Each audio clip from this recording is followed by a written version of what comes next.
Welcome to another episode of One Take Productions interviews for the Naperville Fire Department Cadet Program. Today I'm here with Addison's lead instructor, Roger Bayne. But before we get into the interview and conversation, I just want to thank our sponsors, U.S. Safety Products. If it wasn't for them, we wouldn't be eating so well this weekend. So thank you, Ryan and U.S. Safety Products, for providing our lunches today and tomorrow. If you would like to shop their website, ussafetyproducts.com, please go there for all your safety needs. We are down in Champaign at University of Illinois Fire Service Institute for the Cadet Explorer hands-on training weekend. So far, it's been a blast. What do you think about the experience so far? Yeah, I tell you, the weather couldn't have been more perfect. This is probably the best weather we've had down here in June and July that I can remember for a long time. Oh, yeah. Yeah, like last year, if you weren't down here, it was 120 degrees with the heat index. So this time it's today's like 75 and sunny. Yeah. So yeah, hopefully no heat exhaustion. Yeah, knock on wood. Yeah. So you've been doing this a long time, and this is your last time down here. So probably share with us some of your favorite memories and maybe some not so favorite memories of coming down here.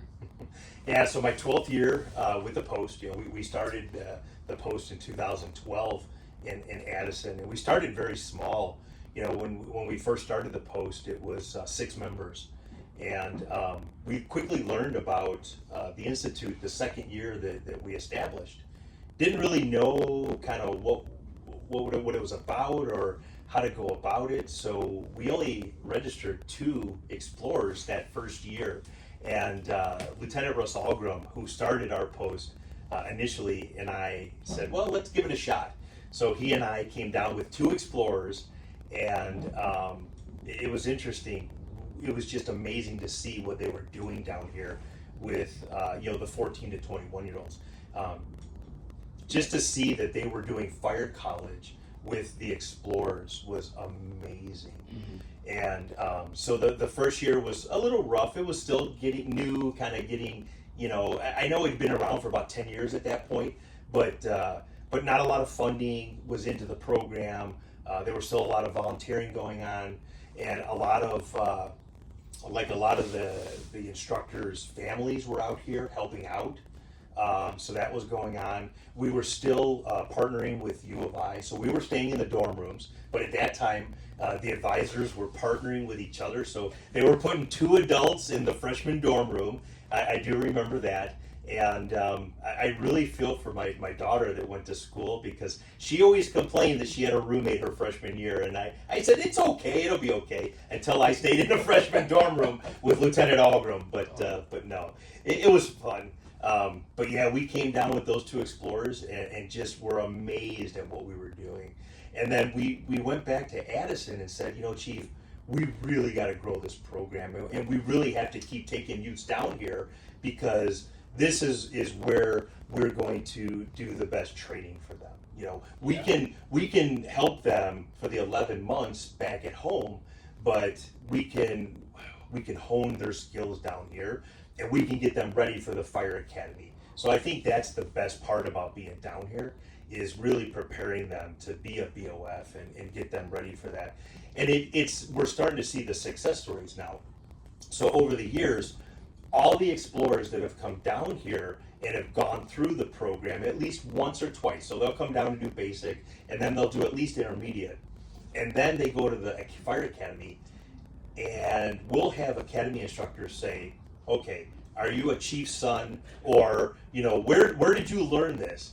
And they always say, well, I was an explorer or a cadet, and I went down to IFSI, and that's where I learned all this. Yeah, I'm finding the same thing. I get emails and phone calls, text messages back from graduated cadets and explorers saying, our academy was so easy because of the training that you guys put us through. I'm like, well, that's the whole point of this program, is to give you guys a leg up to career development program. So I find that through our program as well. I think the training that they get here is just like amazing. I've seen it evolve. I've been involved almost as long as you have, and I think it's great.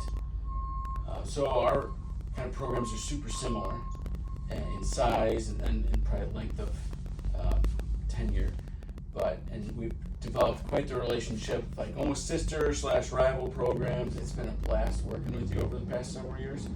It's a shame that both of us, in fact, are ending. This is our last trip down here to Champaign. His because he is retiring. He's one of the blessed few that gets to do that right now.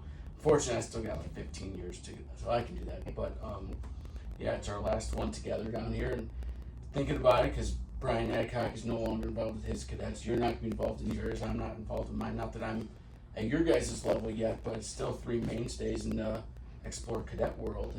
Now it's gone. And I'm kind of curious to see from an outside what's going to happen to all three of the programs. I think you're better set up to pass the torch than I am. I don't know if there's anybody lined up to take it as well prepared as Ernesto is for you. Not too familiar with Frankfurt and theirs, but I think the three of us probably will be a little missed down here. I know I'll miss it. I know right now I'm not going to miss it. I tell myself that with being in the middle of it. But next year in July, I'm like, oh man, I wish I was down there. Yeah. Yeah. But some of the things I talk getting back to like the rivalryness between our programs. I think the pranks have been more heavy-handed on our end than your end, because I know you can take it very well. So the past couple ones, I think the most memorable one for me is the confetti cannons. Did not mean to get you in the face with that one. That just happened that way.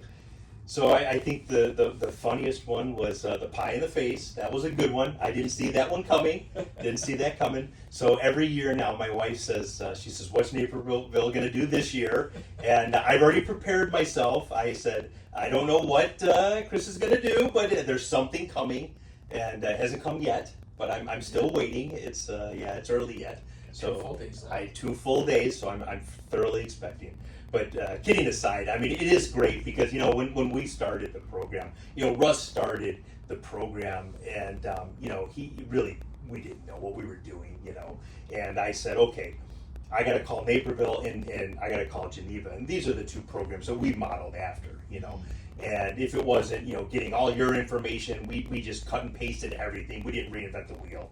And then with our relationships, with each other, that's what it's all about, and getting the kids in the area. And what's so neat about our 2 programs too is, we had talked about it yesterday, is that a lot of my students, because I teach EMT also, are now your cadets. Yeah. And, we bounce students back and forth, and that's pretty neat to see too. So, I'm getting them academically, and then you're teaching them the real world hands-on stuff.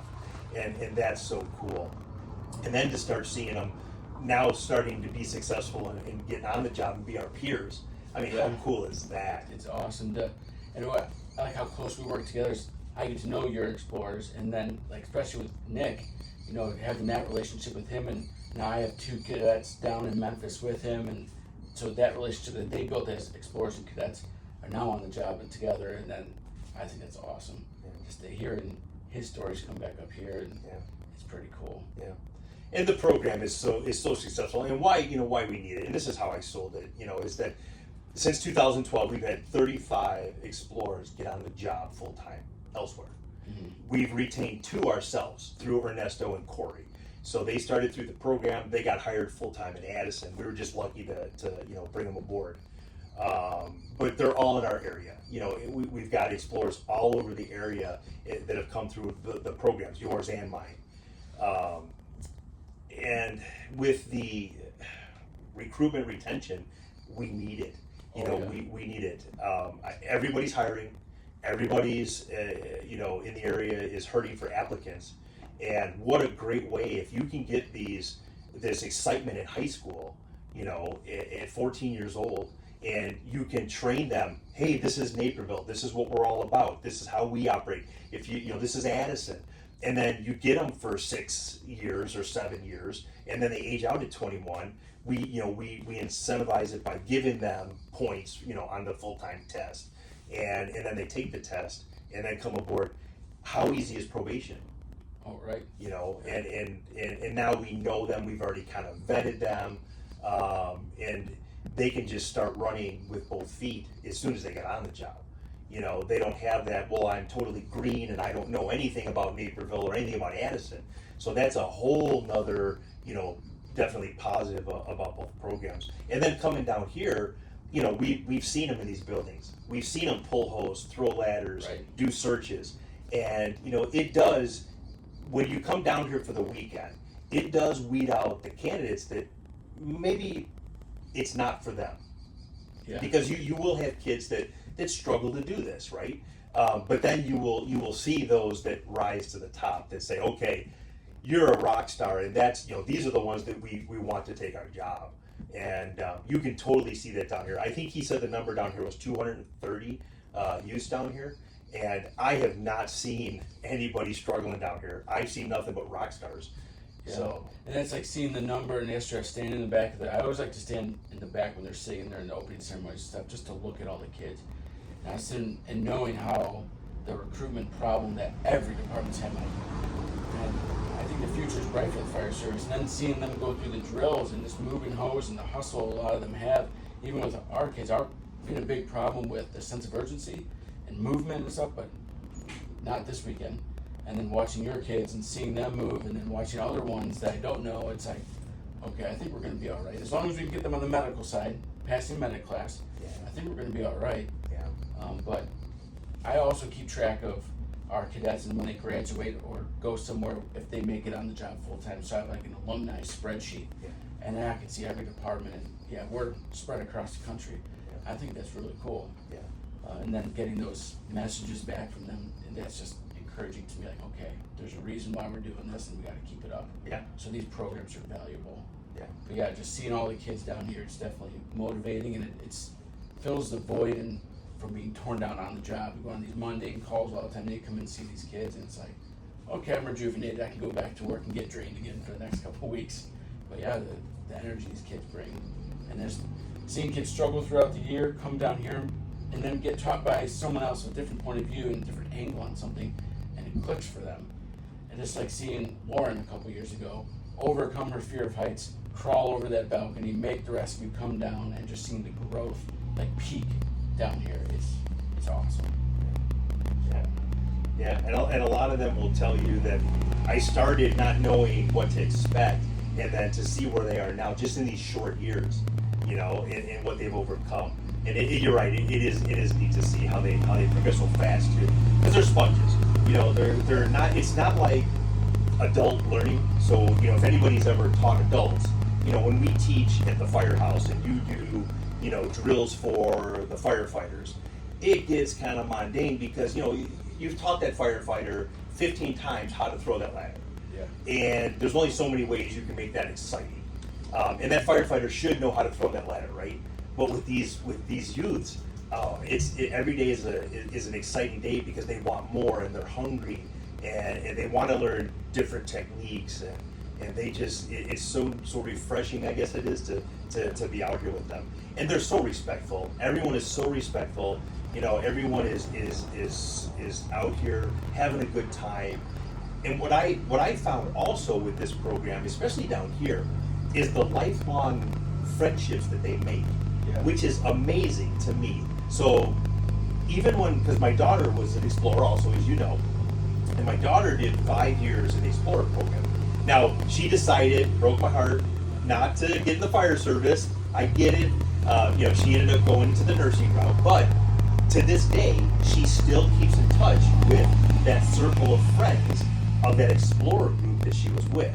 So, I talked to and listened to our group, and they still talk to the first group that when they came down here, they still keep in touch. Whether it's, a text or a social media, Snapchat or whatever, but they still talk to each other. So they've made those lifelong friendships. And if they're down there and they're going somewhere, they're stopping at a firehouse and they know somebody. So that's pretty cool too. That is good. Now you mentioned I have seen that in our program as well. The graduate kids, I didn't even know these guys were like friends, and all of a sudden, oh yeah, we Snapchat all the time, we text all the time. Like, really? Like, that's pretty cool. Yeah, but yeah, that bond that they, they're in together, and because they're, it's like us on the job, doing it together and going in fires and doing all that stuff. I feel like they train more than we do, but that their training is their real life stuff. So yeah, that bond is pretty cool to see. So as we wrap up a little bit here, any advice for people thinking about getting into fire service, current Explorer cadets, or any wisdom that you've accrued over your decades of being a fireman that you'd like to pass on to our audience? Yeah, I was very lucky that this is how I started. I started in the fire service at age 17. I was a cadet. And I really look back and say, if I didn't have that opportunity, I might not be where I was today. I'm in my 28th year, and I'm just blessed that I'm able to now start to get a lot of stuff off my plate, so I can now really sit back and say, okay, what is that date going to be that I can go on and now I can get on to the next chapter. But at age 17, if I didn't have that opportunity, I didn't know, really I was lost a little bit. What am I going to do? Now I had family in the fire service. My dad was a firefighter, had a long, very good, great career. But I never wanted to say, well, it's just because of dad. I wanted to do it on my own. And when I got on as a cadet, that's where I really, I got hungry and I found that passion. So I always encourage, these kids, try it. Just try it. You might not like it. It might not be for you, but try it. And if you try it and we get you hooked, I'm telling you, it's the best profession in the world, and you're going to have a great, great long profession. And once we get, usually when I get these youths to one drill, they're hooked. Yeah. They're hooked. And they keep coming back, and they want more, and they want more, and more, and more. And that's a good thing. But yeah, just, you got to get out to the high schools. We got to get out to the technical vocational schools, and we just got to keep promoting ourselves and just letting them know we're out there. And, we're here to develop this program and give them an avenue to get that start. And that's really what it is. Just giving these young adults that start and that guidance. Because once we give them that, you'll see they'll take off. And they're going to be lieutenants, captains, battalion chiefs. And one of these days, I'm telling you, one of our cadets and explorers, you're going to see is going to be a chief of a department. Oh, no doubt. Yeah. No doubt. There's a couple I said, like Patrick Carr, I tell him he'll be my boss one day. So I look forward to that. No doubt. So if someone wants to join your program, how do they go about doing that? Yeah, so they can send an email. We have on our website, it's addisonfire.org. They can go to our address, and then we have a page that's dedicated to the explorers. They can send an email. It goes to the admin, and then we can send them all the information. We can send them the application, the packet, and then usually we have them come out and watch a couple drills. And if they like what they see, then we bring them aboard. Now, we are affiliated with the Boy Scouts of America, so there is a nominal fee with joining. It's $62 for the year, and that pretty much covers insurance for your student for the year. And then uniforms, the only thing we require is you buy a button-down uniform from the uniform company, from US Safety. Gotta give my plug out for US Safety. That's where we get our uniforms. And thank you again for feeding our explorers and cadets this weekend. Greatly appreciated. So they go to US Safety, they buy the uniform, and then after that, we supply them with the gear, the air packs, and anything else that they would need on the fire side. And then we're so lucky that our chief, he allows the explorers to come down here to IFSI every year, as long as they participate. So they have to participate with the district in order to be able to come down here. So that's the reward for participation. And how they participate, they do the pub ed events. So they'll do like concert in the park, and they'll help out at the pub ed booth. Or they'll do Shop with a Hero, where in December we'll help out grade school kids that maybe aren't as blessed as us, and we help them with some Christmas gifts. So they'll help and they'll wrap gifts for the kids. And they'll do different pub ed stuff through the year. So as long as we get them involved in the community, because we also try and get as much community involvement with our explorers as we can. Mm-hmm. And then we can bring them down here, because obviously, as you know, it's pretty costly to come down here and do this. I think the cost goes up every year. Yeah, and again, that's why I thank you for US Safety, because the cost is a lot, and lunch is hugely appreciated. Yes.